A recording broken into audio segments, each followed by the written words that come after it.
Bottom of the ಟಕ್ ಬಂದಿರುವಂತಹದ್ದು 3 of wands ಬಂದಿದೆ.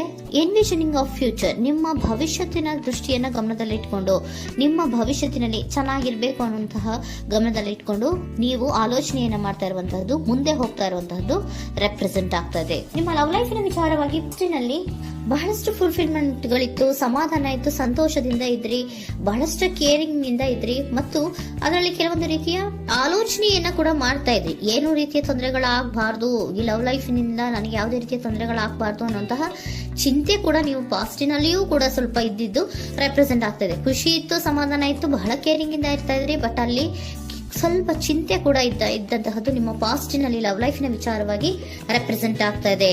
ಭಯ ಏನಿರ್ಲಿಲ್ಲ, ಸ್ವಲ್ಪ ರೀತಿಯ ಚಿಂತೆಗಳು ನಿಮ್ಮಲ್ಲಿ ಇದ್ದಂತಹದ್ದು ರೆಪ್ರೆಸೆಂಟ್ ಆಗ್ತಾ ಇದೆ. ನೆಕ್ಸ್ಟ್ ಅಟ್ ದ ಪ್ರೆಸೆಂಟ್ ನಲ್ಲಿ ಏನಾಗ್ತಾ ಇದೆ ಅನ್ನೋದನ್ನ ನೋಡೋಣ. ಅಲ್ಲಿಯೂ ಸ್ವಲ್ಪ ಚಿಂತೆ ಇತ್ತು, ಇಲ್ಲಿನೂ ಕೂಡ ಯೋಚನೆಯನ್ನ ಮಾಡ್ತಾ ಇದ್ದೀರಾ. ಎಲ್ಲವೂ ಚೆನ್ನಾಗಿದೆ, ಸಮಾಧಾನವಾಗಿದೆ, ಎಲ್ಲವೂ ಚೆನ್ನಾಗಿ ಆಗ್ತಾ ಇತ್ತು, ಆದ್ರೆ ಲಾಸ್ಟ್ ಅಲ್ಲಿ ಯಾಕೆ ಹಿಂಗ್ ಆಗ್ತಾ ಇದೆ ಅಂತ ಅಟ್ ಪ್ರೆಸೆಂಟ್ ನಲ್ಲಿ ನಿಮ್ಮ ಲವ್ ಲೈಫಿನ ವಿಚಾರವಾಗಿ ಯೋಚನೆಯನ್ನ ಮಾಡ್ತಾ ಇರುವಂತದ್ದು ರೆಪ್ರೆಸೆಂಟ್ ಆಗ್ತಿದೆ. ಈ ಕಾರ್ಡಿಗೆ ನಾನು ಕ್ಲಾರಿಫಿಕೇಶನ್ ಕಾರ್ಡ್ ಅನ್ನು ತಗೊಂಡಾಗ 7 ಆಫ್ ವ್ಯಾಂಡ್ಸ್ ಬಂದಿದೆ. ಡಿಫೆನ್ಸಿವ್ನೆಸ್ ಅನ್ನ ರೆಪ್ರೆಸೆಂಟ್ ಮಾಡ್ತಾ ಇದೆ. ಲವ್ ಲೈಫ್ ನ ವಿಚಾರವಾಗಿ, ನಿಮ್ಮ ಲವ್ ಲೈಫ್ ನ ವಿಚಾರವಾಗಿ ತಮ್ಮ ಹಿತಾಸಕ್ತಿಗಳ ಕಡೆಗೆ, ತಮ್ಮ ಭವಿಷ್ಯತ್ತಿನ ಕಡೆಗೆ ಹೆಚ್ಚು ಗಮನವನ್ನ ಕೊಡ್ತಾ ಇರುವಂತಹದ್ದೇ ರೆಪ್ರೆಸೆಂಟ್ ಆಗ್ತಾ ಇರೋದಂತೂ. ಸಾಂಪ್ರದಾಯಿಕವಾದಂತಹ ಆಲೋಚನೆಗಳನ್ನ ಮಾಡುವಂತಹದ್ದು ರೆಪ್ರೆಸೆಂಟ್ ಆಗ್ತಾ ಇದೆ. ಮದುವೆಗಳ ವಿಚಾರದಲ್ಲಿ ಸ್ವಲ್ಪ ಟ್ರೆಡಿಷನಲ್ ಆಗಿ ಥಿಂಕ್ ಮಾಡ್ತಾ ಇರುವಂತಹದ್ದು, ತಮ್ಮದೇ ಆದಂತಹ ಪ್ಯಾಷನೇಟ್ ಏನಿದೆ ಅದರ ಕಡೆಗೆ ಹೆಚ್ಚು ಗಮನವನ್ನ ಕೊಡ್ತಾ ಇರುವಂತಹದ್ದು ರೆಪ್ರೆಸೆಂಟ್ ಆಗ್ತಾ ಇದೆ. ನಿಮ್ಮ ಲವ್ ಲೈಫ್ ನ ವಿಚಾರದಲ್ಲಿ ಈಗ ಸ್ವಲ್ಪ ಕೆಲವೊಂದು ರೀತಿಯ ಆಲೋಚನೆಗಳನ್ನ ನೀವು ಮಾಡ್ತಾ ಇರುವಂತಹದ್ದು ಇಲ್ಲಿ ರೆಪ್ರೆಸೆಂಟ್ ಆಗ್ತಾ ಇದೆ. ಇನ್ ಫ್ಯೂಚರಿನ ದೃಷ್ಟಿಯಿಂದ ಏನಾಗುತ್ತೋ, ಹೇಗಾಗುತ್ತೋ, ಹೆಂಗಿರುತ್ತೋ ಅನ್ನುವಂತಹ ಆಲೋಚನೆಗಳನ್ನ ನೀವು ಮಾಡ್ತಾ ಇರುವಂತಹದ್ದು ರೆಪ್ರೆಸೆಂಟ್ ಆಗ್ತದೆ. ಇನ್ ಇಮಿಡಿಯೇಟ್ ಫ್ಯೂಚರ್ ನಲ್ಲಿ ಕೂಡ ನಿಮ್ಗೆ ಪೊಸೆಸಿವ್ನೆಸ್ ಅನ್ನೇ ರೆಪ್ರೆಸೆಂಟ್ ಮಾಡ್ತಾ ಇದೆ. ಎಲ್ಲವನ್ನ ತಮ್ಮ ಕಂಟ್ರೋಲ್ ನಲ್ಲೇ ಇಟ್ಕೊಬೇಕು, ಯಾವುದನ್ನು ಓಪನ್ ಅಪ್ ಆಗಿ ಮಾತಾಡಬಾರ್ದು. ನಾನು ಭವಿಷ್ಯತ್ತಿನ ದೃಷ್ಟಿಯಿಂದ ನನ್ನ ಹಣಕಾಸಿನ ಬಗ್ಗೆ ಹೆಚ್ಚು ಗಮನವನ್ನ ಕೊಡಬೇಕೇ ಹೊರತು ಲವ್ ಲೈಫ್ ನ ವಿಚಾರದಲ್ಲಿ ಅಷ್ಟು ಗಮನವನ್ನ ಸಾಧ್ಯದ ಮಟ್ಟಿಗೆ ಕೊಡ್ತಾ ಇರುವಂತಹದ್ದು ಇಲ್ಲೇನು ರೆಪ್ರೆಸೆಂಟ್ ಆಗ್ತಾ ಇಲ್ಲ. ಆಫ್ ಪಾರ್ಟಿಗಳಿಗೆ ನಾನು ಕ್ಲಾರಿಫಿಕೇಶನ್ ಕಾರ್ಡ್ ಅನ್ನ ಕೊಟ್ಟಾಗ ಅವ್ರು ಓಪನ್ ಅಪ್ ಆಗದೆ ಇರೋದೇ ನೀವು ಕೆಲವೊಂದು ರೀತಿಯ ಆಲೋಚನೆಗಳನ್ನ ಅಥವಾ ಚಿಂತೆಗಳನ್ನ ಮಾಡ್ತಾ ಇರುವಂತಹದ್ದು ರೆಪ್ರೆಸೆಂಟ್ ಆಗ್ತಾ ಇದೆ. ಯಾವುದನ್ನು ಕೂಡ ಓಪನ್ ಅಪ್ ಆಗಿ ಹೇಳ್ತಾ ಇಲ್ಲ ಇರೋದೇ ನಿಮ್ಮ ಚಿಂತೆಗಳಿಗೆ ಕಾರಣವಾಗಿರುವಂತಹದ್ದು. ಮತ್ತೆ ಹಣಕಾಸಿನ ಆಲೋಚನೆಗಳನ್ನ ಮಾಡಿಕೊಂಡು ಇನ್ವೆಸ್ಟರಿಂಗ್ ಫ್ಯೂಚರ್ ನ ಗಮನದಲ್ಲಿ ಇಟ್ಕೊಂಡು ಅವರು ಮೂವ್ ಆನ್ ಆಗ್ತಾ ಇರುವಂತಹದ್ದು, ನಿಮ್ಮ ಲವ್ ಲೈಫಿನ ವಿಚಾರಕ್ಕೆ ಮೂವ್ ಆನ್ ಆಗ್ತಾ ಇರುವಂತಹದ್ದು, ಪ್ರೀತಿಯನ್ನ ಬಿಟ್ಟು ಮುಂದೆ ಹೋಗ್ತಾ ಇರುವಂತಹದ್ದು ರೆಪ್ರೆಸೆಂಟ್ ಆಗ್ತಾ ಇದೆ. ಕೆಲವೊಬ್ಬರಿಗೆ ಸ್ವಲ್ಪ ಕ್ವಿಕ್ ಆಕ್ಷನ್, ಕ್ವಿಕ್ ಥಿಂಕಿಂಗ್ ಅನ್ನ ಮಾಡಿ ಮುಂದೆ ಹೋಗ್ತಾ ಇರುವಂತಹದ್ದು, ಬೇಜಾರಿನಿಂದ ಮುಂದೆ ಹೋಗ್ತಾ ಇರುವಂತಹದ್ದು ರೆಪ್ರೆಸೆಂಟ್ ಆಗ್ತಾ ಇದೆ. ಥರ್ಡ್ ಕಾರ್ಡಿನಲ್ಲಿಯೂ ಕೂಡ ದ ವರ್ಡ್ ಕಾರ್ಡ್ ರೆಪ್ರೆಸೆಂಟ್ ಆಗ್ತಾ ಇದೆ. ಅಂದ್ರೆ word is represented by ending ಅನ್ನ ರೆಪ್ರೆಸೆಂಟ್ ಮಾಡುತ್ತೆ. ಬೇಜಾರಿನಿಂದ ಕೆಲವೊಂದು ಲವ್ ಲೈಫ್ ನ ವಿಚಾರವಾಗಿ ಎಂಡಿಂಗ್ ಅನ್ನ ಮಾಡುವಂತಹದ್ದು ರೆಪ್ರೆಸೆಂಟ್ ಆಗ್ತಾ ಇದೆ.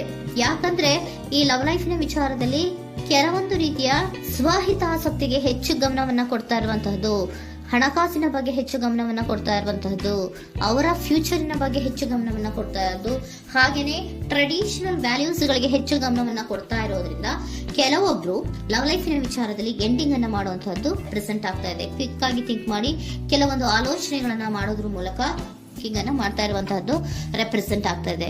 ಮತ್ತೆ ಕೆಲವೊಬ್ರು ಯಾವುದನ್ನು ಕೂಡ ಓಪನ್ ಅಪ್ ಆಗಿ ಹೇಳ್ಕೊಳ್ಳುದಿರಾ ಪೊಸೆಸಿವ್ನೆಸ್ ಆಗಿರುವಂತಹದ್ದು ರೆಪ್ರೆಸೆಂಟ್ ಆಗ್ತಾ ಇದೆ. ನಿಮ್ಮ ಲವ್ ಲೈಫಿನ ವಿಚಾರವಾಗಿ ಯಾವುದನ್ನು ಕೂಡ ಓಪನ್ ಅಪ್ ಆಗಿ ಹೇಳ್ಕೊತಾ ಇಲ್ಲ, ಸುಮ್ನೆ ಮುಂದೆ ಹೋಗ್ತಾ ಇರುವಂತಹದ್ದು ರೆಪ್ರೆಸೆಂಟ್ ಆಗ್ತಾ ಇದೆ. ಯಾಕೆ ಅವರಿಗೆ ಇನ್ವೆಸ್ಟಿಂಗ್ ಫ್ಯೂಚರ್ ನ ದೃಷ್ಟಿಯಿಂದ ಗಮನವನ್ನ ಇಟ್ಕೊಂಡು ಭವಿಷ್ಯತ್ತಿನಲ್ಲಿ ಏನಾಗುತ್ತೋ, ಹೇಗಾಗುತ್ತೋ ಅನ್ನೋಂಥ ಗಮನವನ್ನ ಇಟ್ಕೊಂಡು ಅವ್ರ ಬಗ್ಗೆ ಮಾತ್ರ ಅವರು ಯೋಚನೆಯನ್ನ ಮಾಡ್ತಾ ಇರುವಂತಹದ್ದು ಕೆಲವೊಬ್ಬರಿಗೆ ರೆಪ್ರೆಸೆಂಟ್ ಆಗ್ತದೆ. ಮತ್ತೆ ಕೆಲವೊಬ್ರು ಬಹಳ ಡಿಫೆನ್ಸಿವ್ ಆಗಿರುವಂತಹದ್ದು, ತಮಗೇನು ತೊಂದರೆ ಆಗಬಾರ್ದು ಲವ್ ಲೈಫಿನಿಂದ ಅನ್ನುವಂತಹ ಗಮನವನ್ನ ಇಟ್ಕೊಂಡು ಬಹಳ ಟ್ರೆಡಿಷನಲ್ ಆಗಿ ಈಗ ಯೋಚನೆಯನ್ನ ಮಾಡ್ತಾ ಇರುವಂತಹದ್ದು ಅಟ್ ಪ್ರೆಸೆಂಟ್ ನಲ್ಲಿ ರೆಪ್ರೆಸೆಂಟ್ ಆಗ್ತದೆ.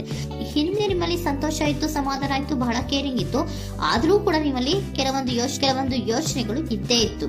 ಭಯ ಇಲ್ಲ ಅಂದ್ರೂ ಕೂಡ ಸ್ವಲ್ಪ ಆಲೋಚನೆಗಳನ್ನ ಮಾಡ್ತಾ ಇರುವಂತಹದ್ದು, ನನಗೇನು ತೊಂದರೆ ಆಗಬಾರ್ದು, ಯಾವುದೇ ರೀತಿಯ ತೊಂದರೆಗಳು ಆಗಬಾರ್ದು ಅನ್ನುವಂತಹ ಆಲೋಚನೆಯನ್ನ ಮಾಡ್ತಾ ಇರುವಂತಹದ್ದೇ ನಿಮ್ಮ ಲವ್ ಲೈಫ್ ನಲ್ಲಿ ರೆಪ್ರೆಸೆಂಟ್ ಆಗ್ತಾ ಇರೋದು. ಏಂಜಲ್ ಗೈಡೆನ್ಸ್ ಅನ್ನ ತಗೊಂಡ್ಬಿಡೋಣ. ನೋ ನೀಡ್ ಟು ವರಿ, ಯಾವುದಕ್ಕೂ ನೀನು ಭಯವನ್ನ ಪಡುವಂತಹ ಅವಶ್ಯಕತೆ ಇಲ್ಲ. ಟೇಕ್ ಎ ಆಕ್ಷನ್ಸ್ ಅನ್ನ ತಗೋ. ಇಫ್ ಯು ಬಿಲೀವ್, ನಿನ್ಗೆ ನಂಬಿಕೆ ಇದೆಯಾ, ಸಿಚುಯೇಷನ್ ವಿಲ್ ಇಂಪ್ರೂವ್, ಸಿಚುಯೇಷನ್ ಅನ್ನೋದು ಇಂಪ್ರೂವ್ ಆಗುತ್ತೆ. ಆಕ್ಷನ್ ಅನ್ನ ತಗೋಬೇಕು ಅಂತ ನಿಮ್ಗೆ ಈ ಲವ್ ಲೈಫ್ ನ ವಿಚಾರವಾಗಿ ಅನ್ಕೊಂಡಿದ್ರೆ ಟೇಕ್ ಆಕ್ಷನ್ಸ್ ಅನ್ನ ತಗೋ ಅಂತ ಕೂಡ ಏಂಜಲ್ ಗೈಡೆನ್ಸ್ ನಿಮ್ಗೆ ಕೊಡ್ತಾ ಇದ್ದಾರೆ. ಯಾಕೆ ನಿಮ್ಗೆ ಈ ರೀತಿ ಬರ್ತಾ ಇದೆ ರೀಡಿಂಗ್ ಗಳಲ್ಲಿ ಅನ್ನೋದಕ್ಕೆ ನಾನು ನಿಮ್ಮ ಸರೆಂಡರ್ ಸಿಚುಯೇಷನ್ ಹೇಗಿದೆ ಅನ್ನೋದ್ರ ಬಗ್ಗೆ ನಾನು ಒಂದು ಕಾರ್ಡ್ ಅನ್ನ ತಗೊಂತೀನಿ. It is a healthy to set boundaries in relationship. Healthy set boundaries ಅನ್ನ ಮಾಡ್ತಾ ಇದ್ದೀರಾ? ಯಾರೋ ನಿಮ್ಮ ಲವ್ ರಿಲೇಶನ್ಶಿಪ್ ನ ವಿಚಾರದಲ್ಲಿ ಹೆಲ್ದಿ ಬೌಂಡ್ರೀಸ್ ಅನ್ನ ಸೆಟ್ ಮಾಡ್ತಿದ್ದೀರಾ? Practice experiencing your needs. ಏನ್ ಬೇಕು ನನಗೆ ಅನ್ನೋದ್ರ ಬಗ್ಗೆ ಈಗ ಆಲೋಚನೆಯನ್ನ ಮಾಡ್ತಾ ಇರುವಂತದ್ದು. Remember that no is a complete sentence.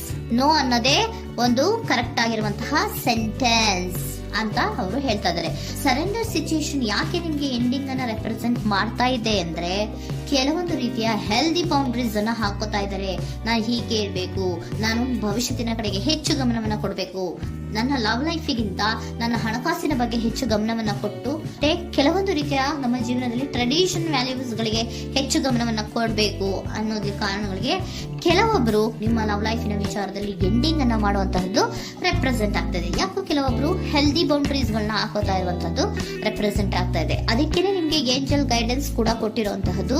No need to worry. ಅದಕ್ಕೆ ಹೆಲ್ದಿ ಬೌಂಡ್ರೀಸ್ ಅನ್ನ ಹಾಕೋತಾ ಇರೋದಕ್ಕೇನು ನೀನು ಆಲೋಚನೆಯನ್ನೇನು ವರಿ ಏನು ಮಾಡ್ಕೊಂಬೇಡ. ಸಿಚುಯೇಷನ್ ಅನ್ನೋದು ಖಂಡಿತ ಇಂಪ್ರೂವ್ ಆಗುತ್ತೆ. ಇಫ್ ಯು ಬಿಲೀವ್, ನಿನ್ಗೆ ನಂಬಿಕೆ ಇದೆಯಾ, ಟೇಕ್ ಆಕ್ಷನ್. ಕೆಲವೊಂದು ಆಕ್ಷನ್ಸ್ ಗಳನ್ನ ತಗೋ ಅಂತ ಹೇಳ್ತಾ ಇದ್ದಾರೆ.